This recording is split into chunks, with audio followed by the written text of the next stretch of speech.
Welcome. I'm Sebastian Mahfood, and you're listening to WCAT Radio, the on-air wing of En Route Books and Media, bringing you the dulcet sounds of Catholic wisdom.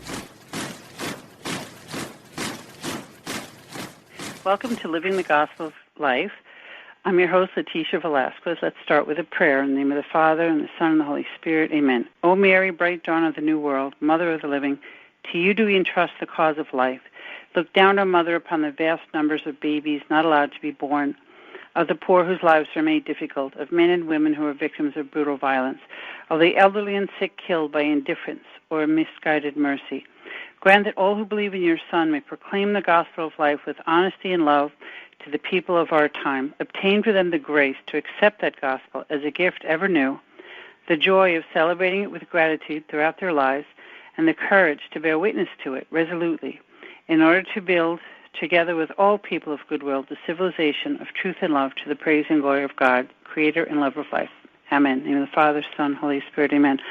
We welcome our friend and frequent guest, Nancy Valko, who is a registered nurse, a writer, a legal nurse consultant, and spokesperson for National Association of Pro-Life Nurses. Welcome, Nancy.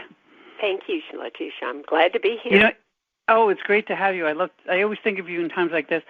It just occurred to me that tomorrow, and I should have a special show for this, and maybe I'll do it, Evangelium Vitae, from which that prayer I just read comes, the Gospel of Life, is 25 years old. So we get something else we can talk about, the many things that we have lined up to talk to today. As I'm reading this, Nancy's also the mother of a young lady with the Lord, but she had Down syndrome, as am I.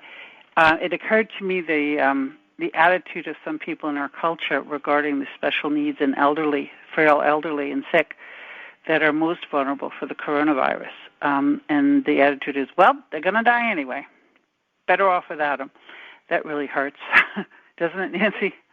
It is, and it's the elderly, too. The elderly, right, the elderly and those of us with underlying medical conditions, like I have COPD and diabetes. And I actually heard Steve Hilton on his show say, well, it's their choice to have those illnesses. And it just stabbed me through the heart. Nobody makes perfect life choices, but boy, goodness, if someone had asked me if I wanted diabetes and COPD, it would have been a big fat no. And certainly my daughter didn't ask for Down syndrome and rheumatoid arthritis. So, but that is an attitude. Ann Coulter said the same thing, and these are conservatives that should know better, that should be pro-life. They really should. And there's so many people we don't even think about, like my 6-year-old grandson who had a bone marrow transplant for very bad disease, HLH, that killed his older brother. And his mom is talking about there are 3 kids who have HLH that have come down with COVID. And I have a daughter-in-law that is a kidney transplant patient. She's doing occupational therapy in the hospital. Mm-hmm. And I asked her, I said, have you checked this out with your, doctor? And, well, she's supposed to call me back. And we're all going, oh, please, God, cover her. They're such a good person. So we've got people in the family outside of my husband and I being older, which my kids remind me of. You're not going out too much, are you? No, we're not. We follow the rules. That's good. So young people have to keep that in mind, that they may be walking around with this infection and inadvertently bring it into the people they love. And that's it. And like my daughter frantically called me today, and her almost 3-year-old had been outside playing and it petted a dog. And she said, I washed her hands really good. I said, you're fine. My dad says if they're afraid to pet his dog. There are two cases, I believe, of dogs actually catching this. Is that true? And they're not in this country. I've heard that animals, outside can pick it up and keep it on their fur, but if you don't let your dog out, I don't see any problem. And my daughter was all perturbed, but I said that's the first thing you do is wash her off. She will be fine. And everyone is just so terrified of the whole thing. And as I told you, Leticia, I was looking at the president was just doing a news conference on COVID, and he was saying that if things look good, he's thinking about they can start relaxing the rules maybe at Easter, which would be incredibly important and so meaningful for you and me. Oh, the season of rebirth, the resurrection of our Lord. What could be more meaningful and symbolic? And also a couple of weeks off. That made me feel a little better because yesterday there was some kind of hint that he was thinking of relaxing the rules as of next week, because we'll be 15 days into the quarantines. I'm like, it seems awfully quick. I know there's a lot of pressure out there, and I sympathize with being a leader that has to make those difficult decisions. But that sounds awfully fast. What's your take as a nurse on this, as an RN with lots of experience? Well, do you think the quarantine is necessary throughout the country, or just like it's been going certain on. areas? They're looking for the curve to flatten is what they're looking for. Mm-hmm. But like I said, I've lived through the polio epidemic. I saw the panic there in my mother. And then during the AIDS epidemic, I was taking care of AIDS patients. Some nurses were really nervous. And we had no cure at the time. It was considered a death sentence. And how many? So you were very brave. Well, they became the poster child for the right to die people, and how many people died before they found a treatment. I believe in optimism and gratitude as a real bulwark against this panic and worry and fear. But we saw those things come and go, and like my daughter said, I told my daughter about it, and she goes, "Oh, well, that was so long ago." I said, "There's been things like this." I said, "Try the bubonic plague that wiped out so many people across the world." I said, "We've had pandemics." And I really like being older, and you see these things, and I've been through some tough times myself.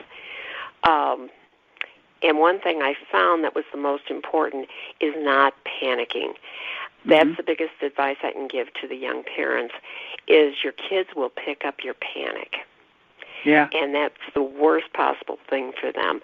But when you take care of it and act and give a good example to your kids, yes, it's serious. We're going to follow the rules, but it's not I'm here and I'm going to protect you. And that was good. I learned that at 13 during the Cuban Missile Crisis. My parents that was a very serious. See, the trouble is that most people in their 20s and 30s haven't had these experiences.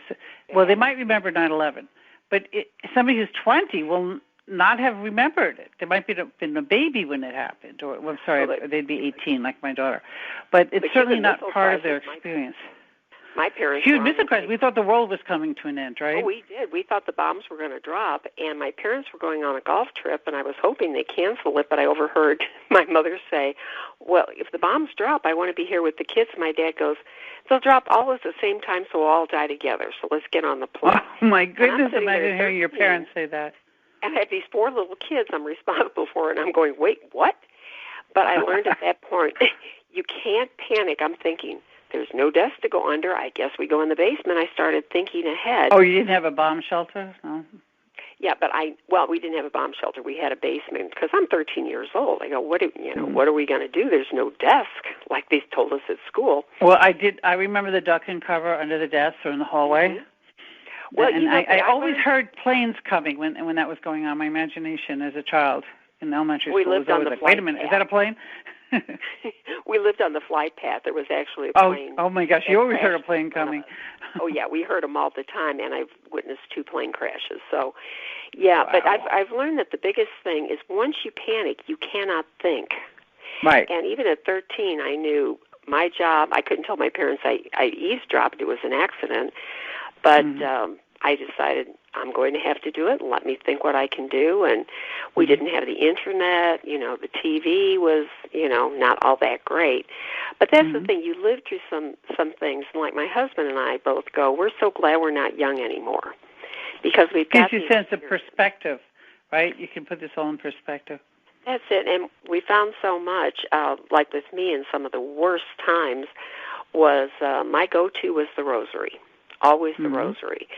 And that happened one day when I was just at the end of my rope. I had 3 little kids. I was trying to find a job. My mother was dying. My husband had run off with all the money. Wow. And I told a friend of mine, I said, please, can you pray for me? And she goes, pray the rosary. And I go, oh, that's nice. I fall asleep at the first decade. Could you please pray for me? And all she kept saying was, pray the rosary. And I got a little bit angry. But I started doing a decade here, a decade there, and it was just miraculous. I tell people, if you want to change your life, do a rosary every day, and you'll see enormous changes. I have, and it does, absolutely. And even when you don't feel like praying or you're so panicked you can't think of anything to say to God, the rosary is already there. You know what to say. You know what to think about.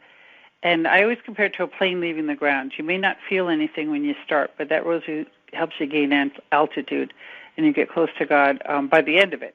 So it's a great way to start prayer if you are not on speaking terms with God because you think, why would he do this to us, and blah, blah, blah, and you're scared, and you want to protect your children. It's the best thing. It's a mother's prayer. It's prayer to our mother and with our mother. And we feel her protection by the end of it. But you don't have to start off in an especially wonderful state of mind, do you, Nancy? Because sometimes you're No, you don't. And you can just be at the kind of the end of your rope, and it's just wonderful. The one thing I tried to teach my children, which was so good since I'm just turned 70, that I loved when I was younger, was offering up any problems that we had. I spent more offering it up in a dental chair before Novocaine, which my kids don't believe. And all I could do is imagine Christ on the cross, and it was a whole lot worse than what I was going through. Explain that, because I don't think a lot of people say that anymore. My mother always did. Offer it up, offer it up. And sometimes we'd roll our eyes, right? Oh, please. But it is really a beautiful thing. You're joining your sufferings to the sufferings of Christ on the cross. St. Paul says that what is missing from Jesus' suffering, it's hard to imagine the King of Kings could neglect anything in his perfect sacrifice, but what's missing is our participation because he wants us to. So offering it up is taking that suffering, that fear, and giving it to Christ and saying, do this, do with what you will with it. But sometimes I like to give him a specific intention for my family member that's not going to church, or for the safety of my family. Or how about for the souls that are dying right now without the priests? The offering that they may be in a state of grace. It's such a wonderful thing to do, and it really does make you feel better at a time when there may be nothing else that you can do, to help everybody. I know I worry about people, and I help with an elderly 97-year-old, and she's living at home, not in a nursing home.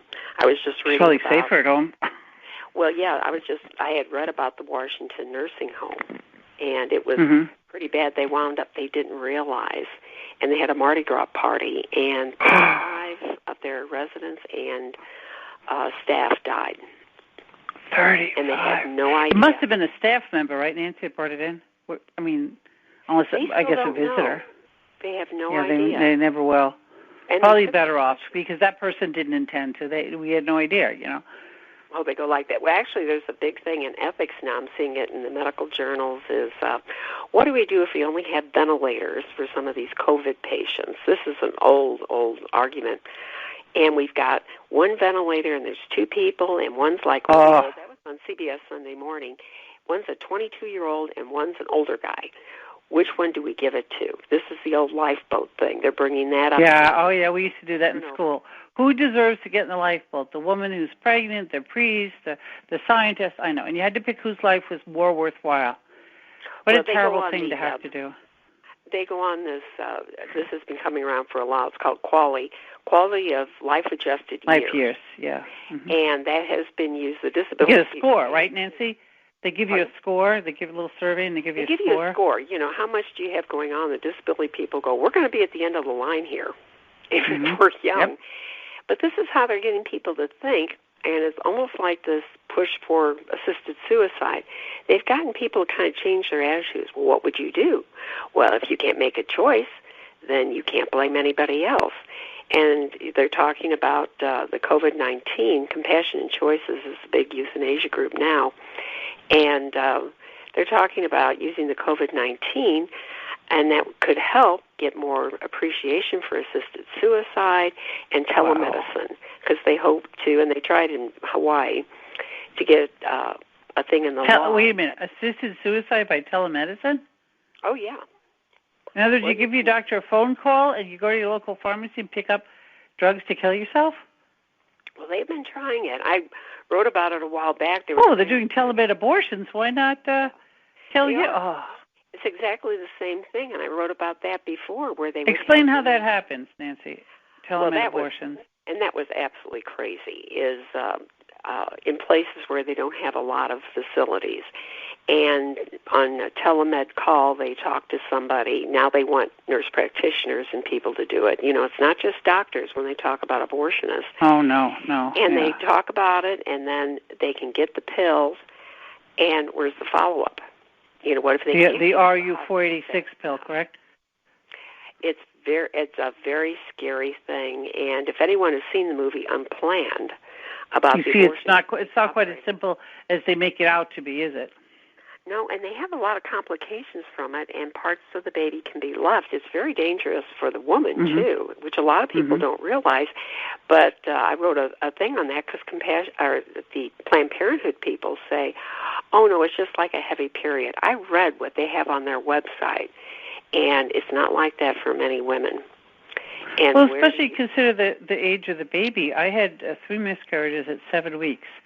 It was very traumatic, and it was a natural. My body was naturally disposing of a child that had passed away, and it still was traumatic for the amount of blood.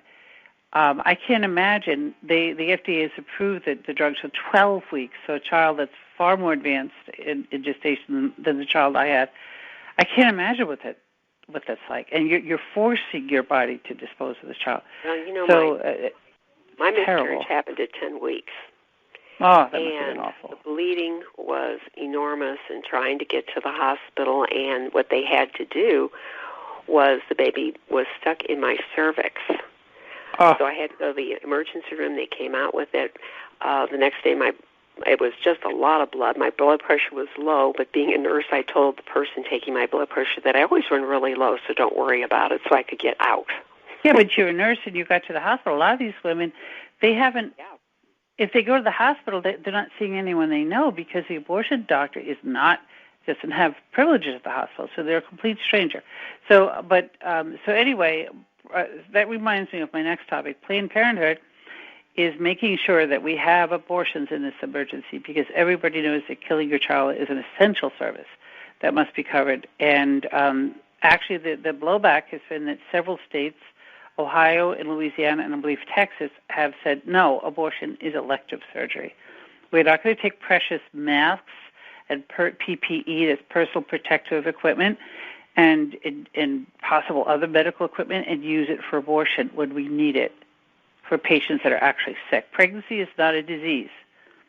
Well, it's like Joe Biden has been saying, abortion is health care. That's what Planned Parenthood says. When you confuse it with health care, of course you're going to say it's an essential service. But I think what is the worst thing that could happen? A woman could be ready to give birth, which the hospitals, of course, are doing. That's never going to end, But they're afraid that these women will give birth. That's the problem. Something perfectly natural outcome of a pregnancy, and could easily give that child up at the moment the child leaves their body for adoption. Could pick the parents. Could meet the parents. One of my daughters got pregnant at 18 and unmarried, and that was a tough thing, for her. And she says, she says, maybe I'll just adopt the baby out. The one thing she wouldn't do is abortion.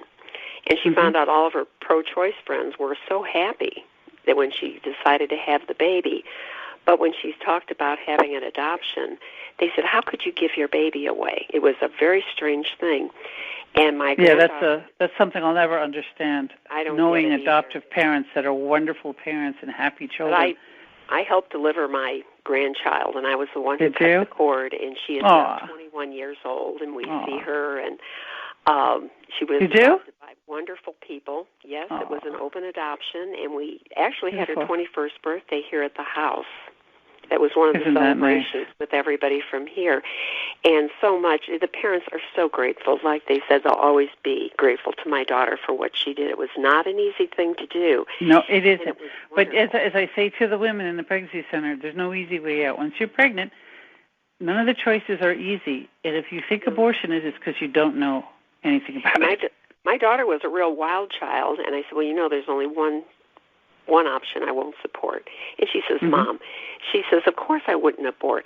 I know too much. I've seen all of your pamphlets. I've seen You see, an educated woman makes the right choice, absolutely. But that's the problem. A lot of the women don't have the choice. And now the government is tight. The left-wing government, the Democrats, are tying themselves in knots, trying to get. Not only do they want to protect abortion in every state that's closing down non-essential services in hospitals, but in the first help bill for COVID-19, they had a $200 million augmentation for tax dollars to go to abortion, which is against the Hyde Amendment. They want to get rid of the Hyde Amendment. They want to get rid of everything, and they think everybody's every last protection. Yep.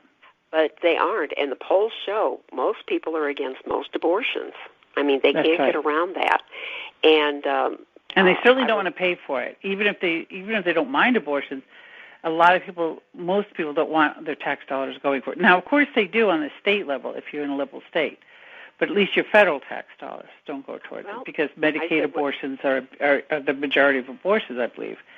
But here we are in a crisis. We're trying to get money desperately to our unemployed workers that don't have a paycheck coming in, that don't know how to put food on the table, and we're quibbling about abortion. Yeah, and when did abortion go from safe, legal, and rare in the Democratic Party to abortion at any time up to birth and even afterwards? And there's no health care the Democratic Party has lurched far left on abortion. I had a friend once who was a Democrat, who was devout Catholic, and in the 80s they asked him to run for Congress in the east end of Long Island, and he said, "Can I run as a pro-lifer?" Sure. He asked again in the 90s, and the answer was absolutely not. Now, we know that one of the last good representatives that was pro-life, Dan Lipinski, was just primary by a woman who was pro-abortion. So the Democratic Party has gone very far left on that, so much so that they'll use a crisis like COVID-19 to push abortion funding. It's not being mentioned very much, but in twice they have tried to put it in. Once is to override the Hyde Amendment, and now there's, I believe, I think I'm conflating the two. The first time they wanted to override the Hyde Amendment, and the second time now, this one that they're fighting over now, they wanted, I believe, $200 million to Planned Parenthood. What they're trying to do is replace the money that Trump took away from Planned Parenthood with the Title X funding. And yet we have more pro-life pregnancy help centers than we do abortion clinics. And that's with volunteers. I remember when we were even. Now I think it's 3-1. It's so much more than that. And it's so great. And these people, I went ahead and I've looked at these organizations, these bad organizations like Compassion Choices and Planned Parenthood, and I went through their financial data, and it is stunning how much money they make. They're a profit. Planned Parenthood is for profit, and yet the government subsidizes. Down as a charity. They're down as a charity, but they are not. And they make so much money, it's almost like they don't even know what to do with it. And here we are, and I think this shows how God is blessing us, is we don't have the money, but we're doing what we can, and we have the... That's right. They're all done by donations. Only recently did one get some government funding. Maybe some of them, I think in Ohio, the states donate to them. But only recently did they get any federal funds. Under George Bush, they did. I knew a pregnancy center that was able to hire 2 counselors to go into schools and to talk about abstaining from sexual intercourse. And they were in inner-city schools where the kids had never heard that message, and they were so enthusiastically received that they were invited back. And kids were coming up to them, young man and young woman, saying, "Why didn't I know?" And these are 13-year-olds. "Why didn't I know this before?" So we did so much good under George Bush. But anyway, so the Democrats are going to force this into legislation that should be only dealing with the crisis.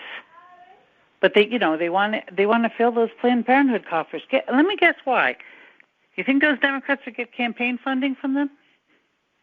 Oh yeah.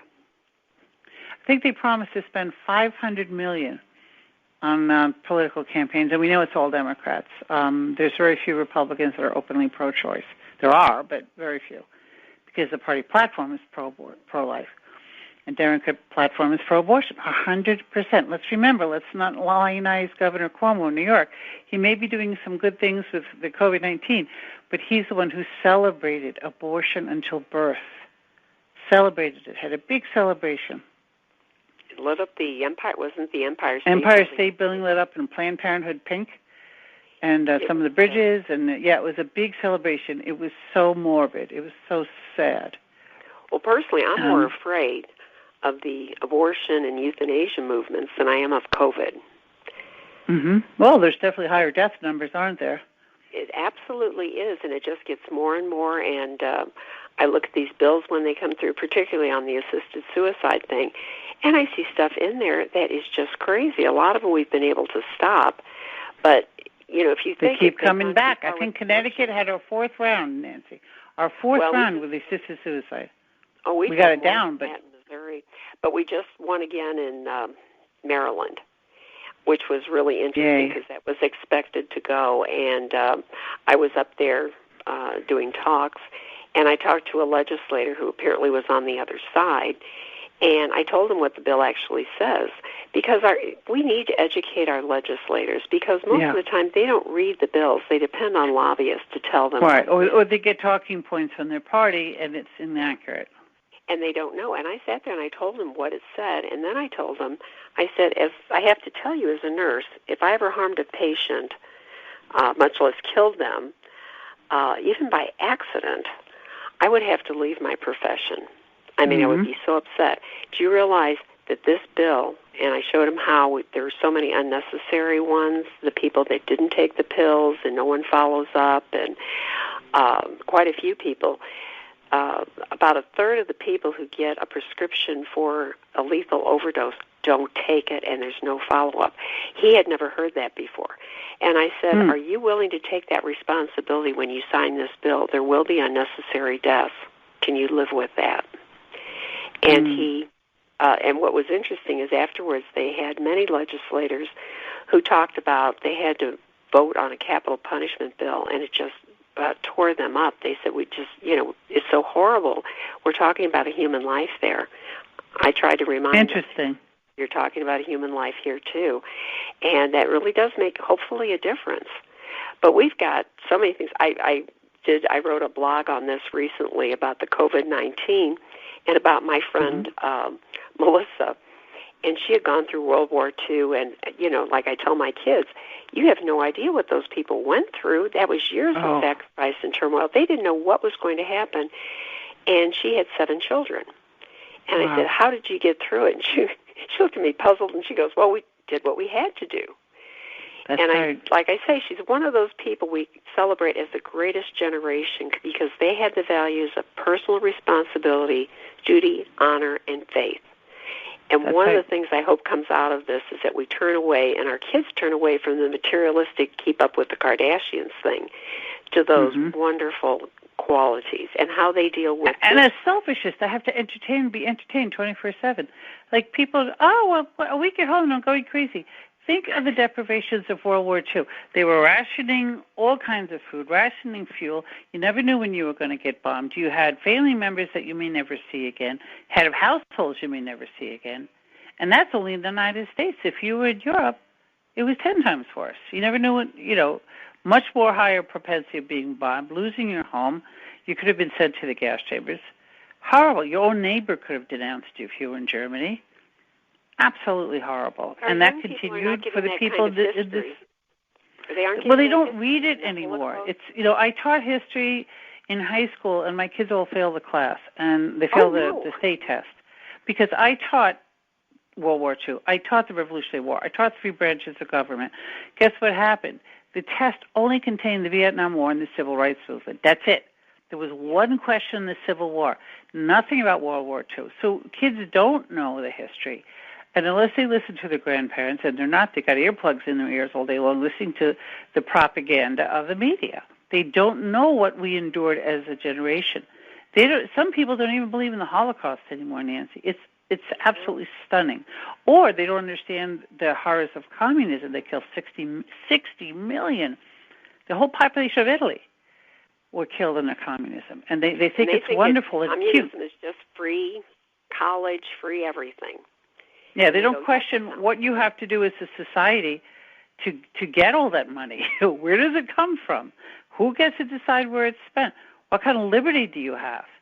We all have to be educators for our kids and tell them what went through. Even if they roll their eyes a little bit, they'll remember that stuff. And like I told my kids, I said, this is what makes you tough and self-reliant. You don't panic. You go, okay, what can I do? And, what are we talking about? And I think one of the most important things we can do, and I do this with my husband who calls me Pollyanna periodically, but I said, I love my life. I love my grandchildren. I am so grateful. I'm grateful for my religion. I'm so grateful that my grandchildren with working parents are able to access online learnings after their schools closed, and that I'm able to help. Well, right now we're supposed to stay in, but we will have to babysit. I'm sure they could call you or Skype you about a math question. Yeah, I have a homeschooling mom, so we laugh when people say, oh, my gosh, I have to teach my own kids. And my daughter overheard two women in the supermarket. You know, my son loves learning. He's so on fire, and I just found this website, and I can help him. And the whole idea of educating your own kids is something new. And I laughed because I said that woman taught her son how to use the toilet. She taught him how to get dressed, how to tie his shoes, how to brush his hair, how to brush his teeth, hopefully to say his prayers, right? There's so much that she taught him. Then all of a sudden she leaves him at the schoolroom or the daycare door and assumes she'll never teach him anything again. And, yeah, you know, I am a teacher, so I appreciate teachers' roles, but parents shouldn't just wash their hands of it. There's so much. And you're right, they need to teach history to their children because it's not being taught. They're selecting what parts of history our kids will learn. My girls do about World War II and the Holocaust and the scourge of communism and how our beloved St. John Paul II helped Poland get the guts to fight their way out of communism. And they did it without firing a shot. They did it by not being afraid to suffer. Oh, that's so important. That is a beautiful thing to say.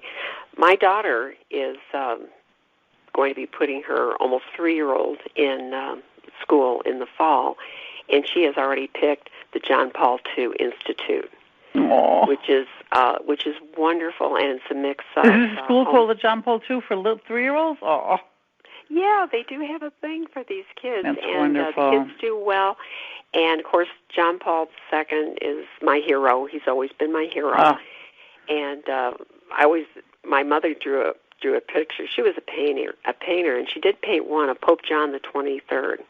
Mm-hmm. And we never thought we'd see his like again. I remember my grandmother saying that, and we got John Paul II, and I said, that is so great. An amazing man of his times. He could have led us through this very ably with all the deprivations of his childhood and young adult life. He knew what suffering was, right? Heroic virtue. He is wonderful. Well, I want to remind my kids about what they do have. I said, you know, you've got cars, you know, and two of my children can actually work from home. I mean, it's a little hard with children and everything. Yeah. And it's complicated for sure. But you've got electricity. You've got most of us have food. We have toilet paper. You know, we're healthy. There's so much to be grateful for.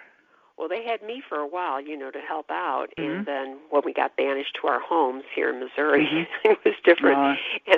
But I'll tell you, FaceTime, I mean, it's not the same, but I talk to the kids on FaceTime, and we have such a good time, and then we text a lot, and we stay connected. And my daughter's, in a way, it's kind of good for my daughter, you know, because she goes, 2 kids, you know, and I said, well, I had, 3 by myself. You had 3 on your own. On your own. I know. And I said, well, we got 3. She said, don't talk about the past. I said, no, but I learned so darn much, and I'm proud. I'm able to be proud of I didn't fall apart, and you kids got through the best we possibly could. And that's a wonderful thing. And that's what we do it for. We live for others. That's one thing we always got in school that you don't get in a public school is it's all about them. And we were taught it's all about others. It's not about Well, that's what Christianity is all about, living Christ-like love for others, and we don't teach that in school.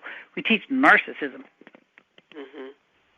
That's what's so sad, and we're so lucky, and I'm so glad I had one child who fell away from the faith, and I kept praying and tried. They said, what are you going to do? And I said, well, I'm going to try to get her back with love is all I could do. That's the best praying way. And praying.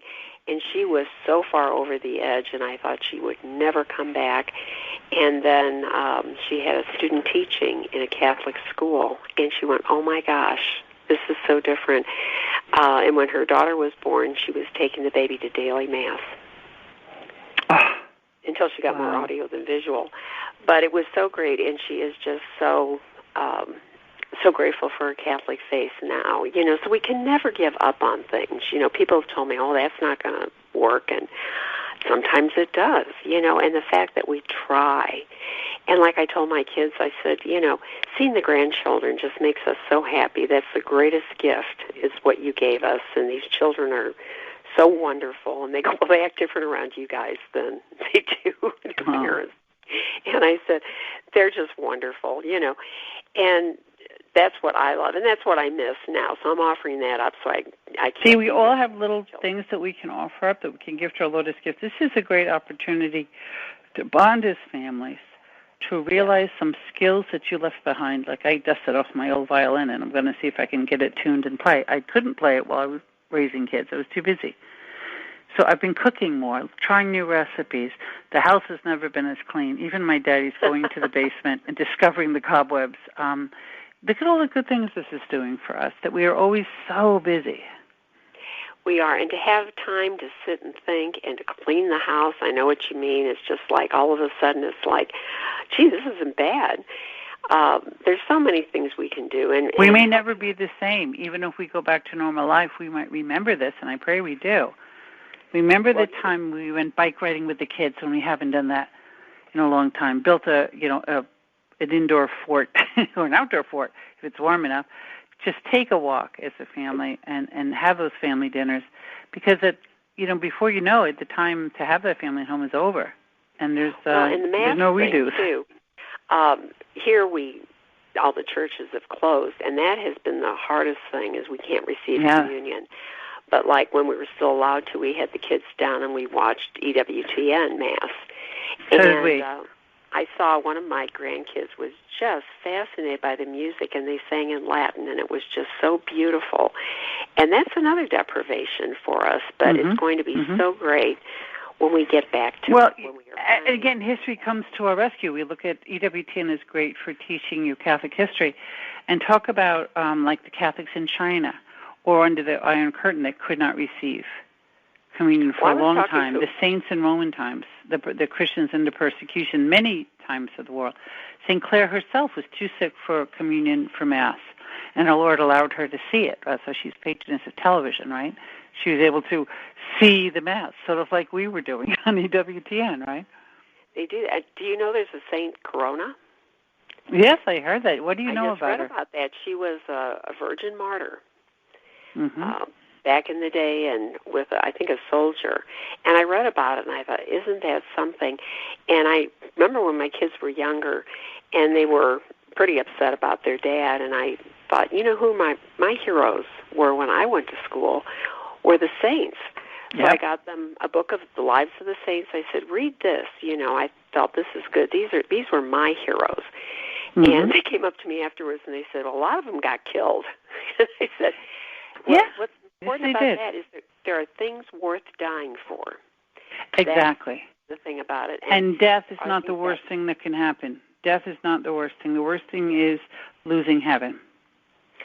That's what's so difficult. And with the kids, it took a while, and then they got better about it, too. But I look at them, and you think of what they went through and how lucky we are today. And to have this thing with the schools closed when there's pretty much everybody has a computer. Unbelievable. You think about it, if this was 20 years ago, it wouldn't have happened. That's right. We couldn't have done it. Yep. We couldn't have Well, done it's kind of ironic because the three members of my family that work outside the home are two RNs and an Internet specialist. He has to go to the place where the Internet comes from and make sure you get it. So they're definitely out of the house. And I worry. About their safety, especially the nurses. My husband with the Internet, he's pretty much dealing with machines all day. But the nurses I worry about. So I have Epiphany water, which has been made with exercise blessed salt. It's supposed to be potent against the plague. That is what the promise is. And they bless themselves with it. Of course, we've blessed the house with Epiphany water, but they bless themselves with it on the way out the door because you can't get holy water anymore. It's one of those commodities. Fortunately, I still had a little bit left from Epiphany. And we pray with them. We pray the rosary every day. We pray the Mass. We're doing the Mass every day, which is something I couldn't get to all the time. I couldn't get to daily Mass with my special needs daughter. So there's amazing opportunities for spiritual growth. And I want to mention, if this broadcast goes up in time, the feast of the solemnity of the Annunciation, the Holy Father is going to pray the Our Father with the entire world, across all Christian denominations. I believe it's 6 a.m. Eastern Standard Time. It's 11 o'clock Rome time. So you guys will get 5 a.m. Central Time. So if you can put a little alarm to get up and say the Our Father with the Holy Father and the entire Christian world for the end of the coronavirus, that would be amazing. I prayed a rosary. That's my usual wake-up. Oh, there you go. Well, that'll be fine. And then I prayed the rosary that was telecast on EWTN on St. Joseph, Ceremony of St. Joseph.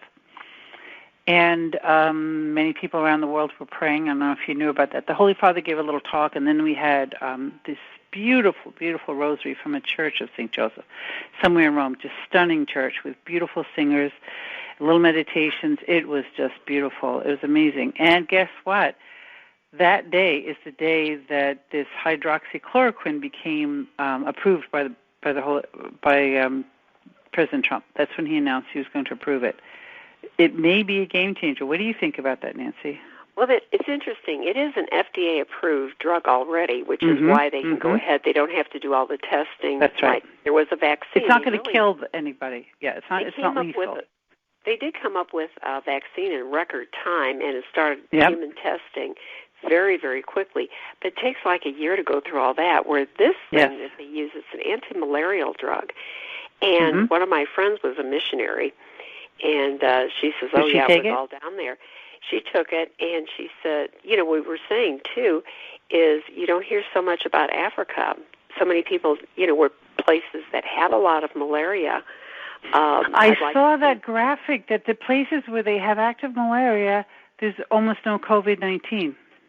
Yeah, and they had a man on TV today that talked about he was near death's door. They thought he was going to die, and he heard about this, and he got his doctor to give it to him, and he recovered.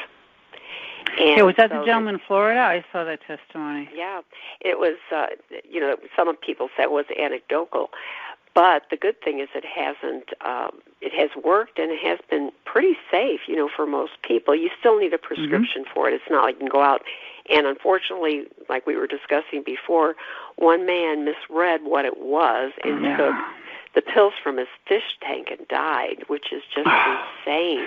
You can't do that. It had sulfate. It was chloroquine,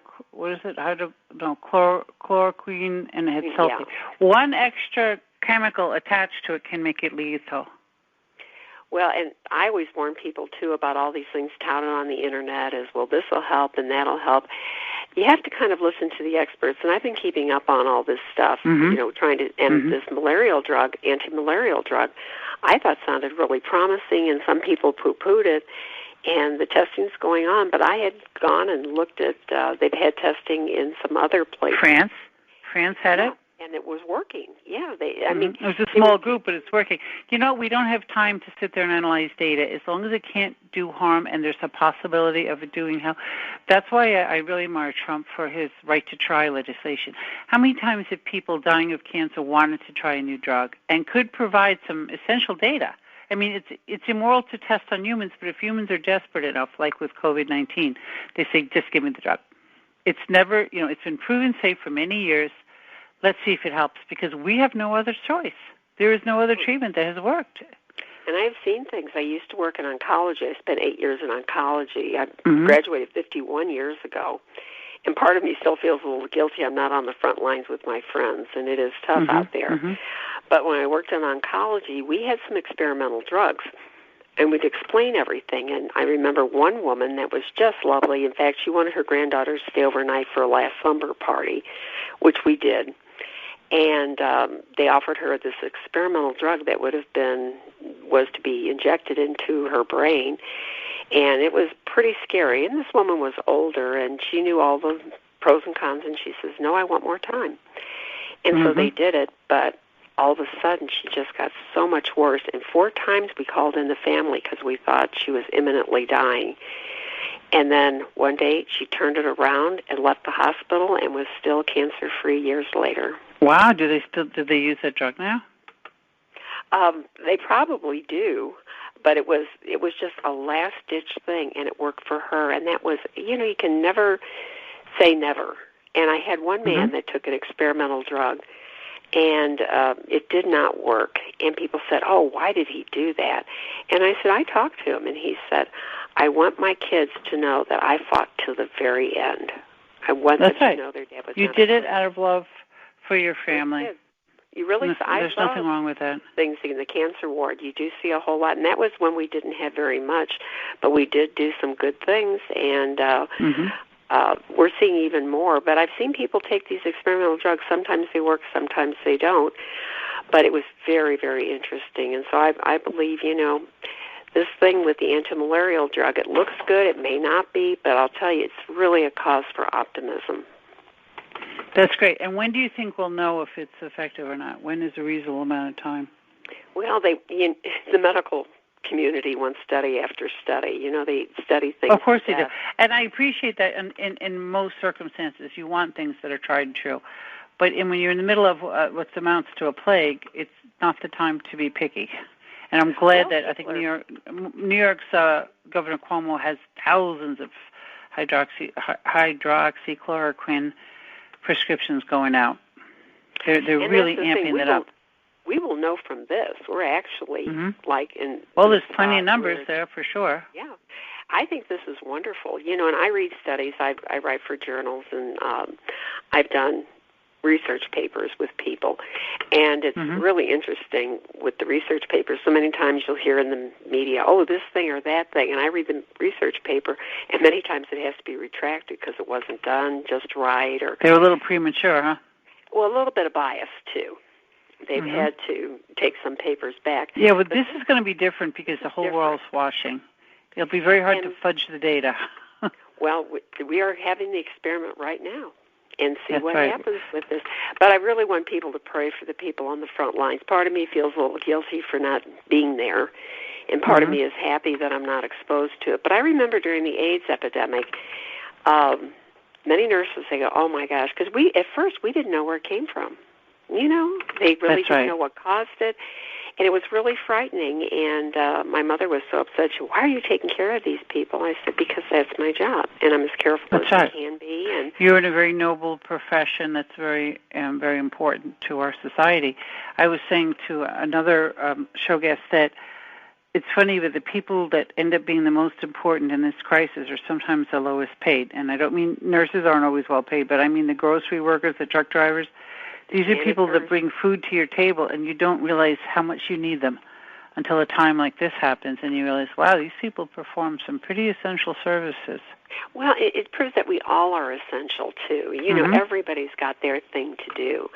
And for those of us who are stuck at home, prayer, this is a job. Oh, and that's no small thing. That is no small thing. Like I said, it was St. Joseph's Day and the day we prayed the rosary that things may have turned around for this country by allowing that medication. Well, we will look for Easter. Right now our country's really suffering economically, and people are out of work, and this would be a wonderful thing to happen. There's no sure thing, but it's a great thing to look forward to, and I think by Easter we might have an idea. And maybe everything won't be up at once, but maybe in places that they aren't finding it. I know in Missouri we have some parking spots at a hospital where they're doing drive-through testing. This thing is wonderful, and I think they'll probably open it up. And that is a great innovation. There's tremendous innovation. Oh, yeah. Field hospitals on ships, and it's just amazing the ingenuity. There's women in the Northwest, Pacific Northwest, in the Seattle area, who are taking protective gear, kits, home and sewing them, and then coming back with them while we're waiting for the other ones to be delivered. For face masks, actually cutting the clear vinyl, and the eye shield and the face mask. I don't know if they're doing the gowns. That's amazing. And Honeywell near me is all of a sudden reactivating an old factory to make more of those masks that we used, the N95 masks, the ones that you use in construction. Construction workers are donating masks that they use for construction. Our friends are. It's just really wonderful. They use the drywall and all, and this kind of stuff is just absolutely wonderful.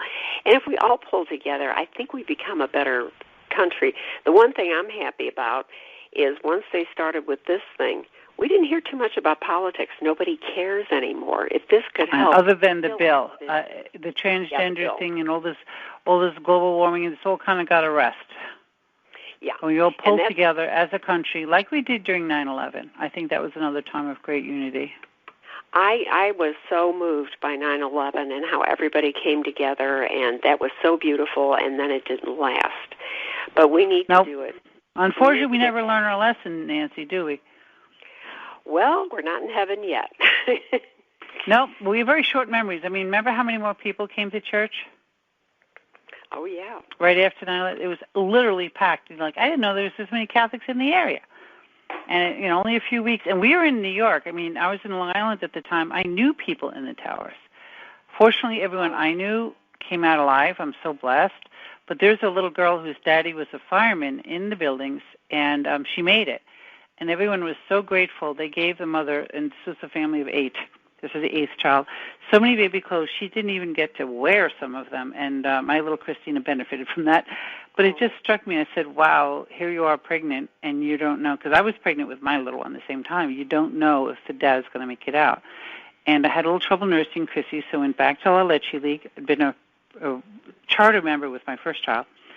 But the Down syndrome child is a little more challenging. So the mother was helping us. And it was 10 o'clock at night, and there was no father coming home, and she had a newborn and some other kids. Then I looked at the mantle, and there was a flag and a case, and I said, oh, my gosh, her husband died. And here she has this newborn, and she's teaching us. And what a beautiful, beautiful soul she was. So that was the time for heroics. Inspiring people around us that we don't even recognize sometimes, Mm-hmm. Like I said, and like in our neighborhood, we have some people that are at home or alone, and just picking up a phone call, mm-hmm. is not going to put anybody in danger, but it just means so much. You could leave some groceries on their front porch, ask them what they need. Absolutely, and that's not going to mess anything up. And mm-hmm. You're not putting anybody in danger. No, you can be safe. You don't have to put yourself in harm's way. You're going to buy groceries anyway, pick up some from your neighbor. Whatever they need to be done, that can be done outside. There's no reason why you can't do it, and there's no reason you couldn't at least to make sure they're okay. That makes a big difference. I just feel so sorry for the socially isolated people, and I've discovered a few in my neighborhood. And good for you. So much, just some human touch. Like I said, volunteering has always been my favorite thing to do. And sometimes you have to be creative. But I started when I was 13 in a nursing home feeding the older people. They don't allow you to do that nowadays because of the risk of somebody choking. But it was just amazing. I got such an appreciation for old people. And they taught me so darn much, and it changed my life. And it does. As a teenager, my teacher had me do a project of visiting an elderly lady from Ireland, and I heard all her stories. It was such a gift to me. Of course, she appreciated it, but I think I got more out of it. And you don't see a lot of mixing of the generations. In fact, you have a little bit of that aggressive, okay, boomer. Have you heard that expression, being a baby boomer? Okay, boomer. Well, now I heard about a new one. The COVID is being called boomer remover. Oh, no. Isn't that horrible? That's terrible. It's funny, but it's terrible. I don't think they really mean it, but it's just that the fact that they could think that up. I mean, that's just horrific. Well, in other words, let's clear out the old people. They cost society money. That's right there with the assisted suicide movement. Maybe they injected it into Twitter. Who knows? Maybe they started it. But, let's just get rid of the old people. They cost us too much money. And that's just so bad. Everybody has such a gift to give, and we know from, like our daughters. I said my daughter taught me so much, even though we didn't have her long enough, but she changed so many lives, and especially my own. And she got me involved when I thought I was too busy. I wouldn't have met you if it hadn't been for her. I wouldn't know you because we collaborated on my book, A Special Mother is Born. That's where I heard about you, of your story. That's true. And every human life has an incredible, as we learned in A Wonderful Life, right? Every person has a tremendous effect on one another. And don't say because you don't have a lot of money you're not worth it or you're too old. I know at my daughter's funeral, a priest, and I found out later it was his first baby mass, and he wasn't sure he could even get through it. And but I remember I asked him to write it down afterwards. He said, I don't even know what I said. He said, I was so nervous. The Holy Spirit was leading him, huh? Oh, it was great. He talked about somebody who never walked or talked or did anything, had such power to move so many people. And she did. And you see, and you never know what beautiful soul was touched by that. So that's why it's, in conclusion here, because we're at the end of our time, it's so important to remember that even though you're young and you're not likely to get this, and even if you do, you're not likely to get a bad case of COVID-19, do what the government's asking you to do. It's not forever, probably ended Easter. It's boring, but pick up that extra hobby, call that friend. It's not going to kill you to stay home for a couple of weeks, and you'll be saving lives. You'll be saving lives of those of us that, want to be able to get out of our houses someday and want to not be in fear. So please stay home and please listen to what the government's telling you to do for once. And I get very upset. My daughter as a nurse found a lot of people that were partying, quarantine parties. It's exactly the wrong thing to do. And taking up hospital time when they need to be worrying about really sick people because the one bashed his friend's head because they were fighting because they were drunk. How stupid. Well, hopefully this will be a turning point in our country and maybe even a little bit of a reset. And I hope so. Hopefully people will understand it because we're experiencing it as a nation and like 911, and it really does something to you. So we pray that this helps get us back on track. Amen. I'll end on that, Nancy. That is really true. It's our chance.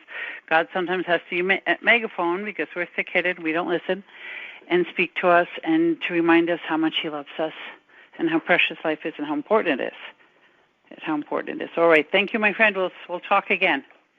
Thank you, Leticia. It's been a pleasure. Bye-bye now. Hello, God's beloved. I'm Annabelle Mosley, author, professor of theology, and host of Then Sings My Soul and Destination Sainthood on WCAT Radio. I invite you to listen in and find inspiration along this sacred journey we're traveling together to make our lives a masterpiece and, with God's grace, become saints. Join me, Annabelle Mosley, for Then Sings My Soul and Destination Sainthood on WCAT Radio. God bless you. Remember, you're never alone. God is always with you.